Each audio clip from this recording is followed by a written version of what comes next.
रहीम खान देखें, मैं ये आपको जरूर ये चीजें बताना चाहता हूं, आप और मेरी बहनें आप सामने, आपके लिए मैं खास तौर पे कहना चाहता हूं, अगर आपने एक चीज अपने बच्चों को सिखाना है तो ये समझ लें, अपने बच्चों को एक चीज सिखाएं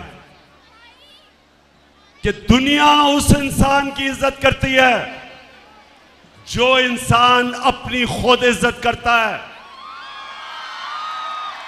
आप अगर अपनी इज्जत नहीं करेंगे, दुनिया आपकी इज्जत नहीं करेगी। और मेरी बहनों, अपने बच्चों को एक और चीज सिखाएं कि ला इलाहा इल्लल्लाह इंसान को गैरत देता है, गैरत देता है। आप जब अल्लाह से दावा करते हैं कि मौला तू ही मेरा खुदा है, मैं किसी बुत के सामने नहीं झुकूंगा। बुत का मतलब कि मैं किसी खौफ के बुत, किसी लालच के, किसी पैसे के बुत के सामने नहीं झुकूंगा। यह इंसान को गैरत देती है।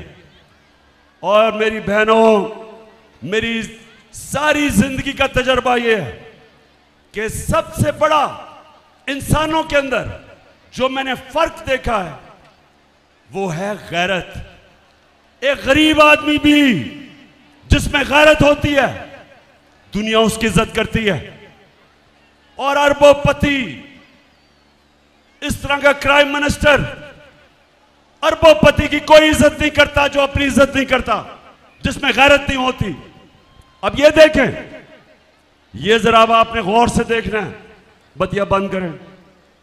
ये देखें कि ये अब अमेरिका में जाके हमारा करोड़ों रुपया खर्च किया और अमेरिका में जाके ये क्या कह रहा है, ये जरा इंटरव्यू सुना अंग्रेजी में, फिर मैं आपको उर्दू में बताता हूं क्या कह रहा है।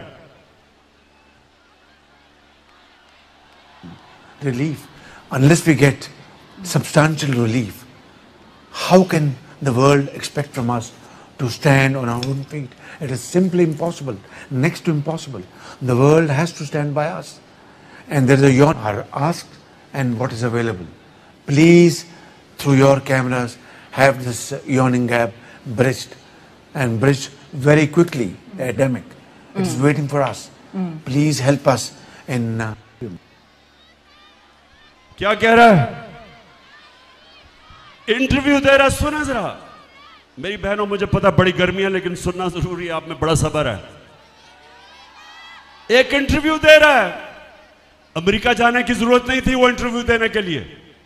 वहां जाके उसको कह रहा है कि हमारे मुल्क के हालात बहुत बुरे हैं, खुदा के वास्ते हमें पैसा दिलवा दो।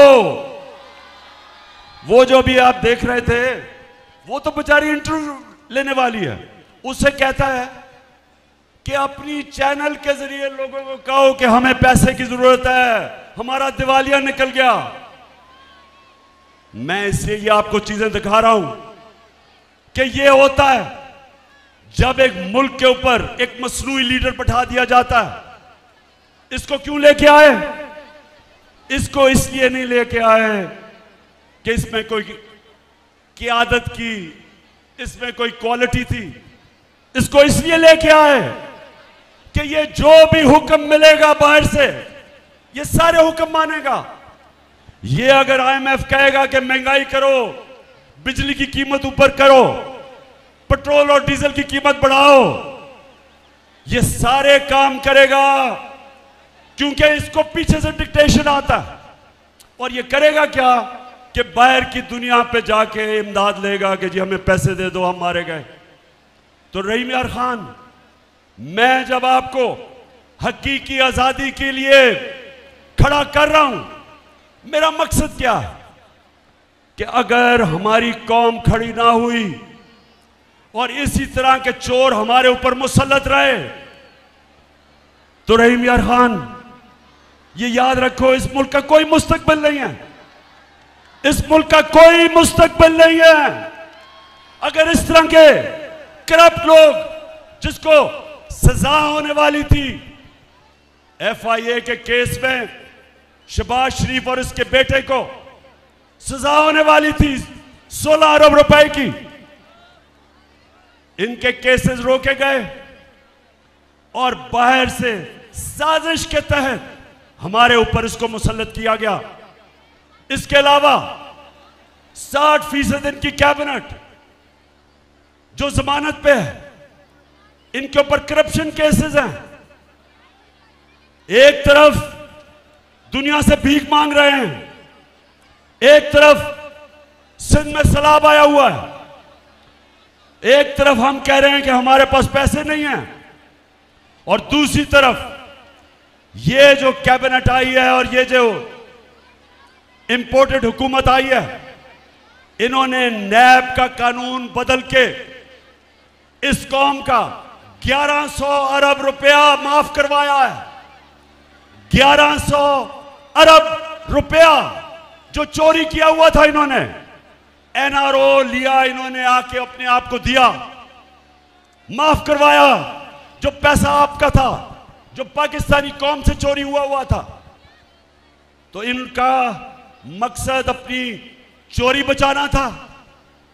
बाहर के लोग जो इनको मुसल्लत किया, उनका मकसद यहां ऐसी क़यादत हो जिसको वो कंट्रोल कर सकते हैं।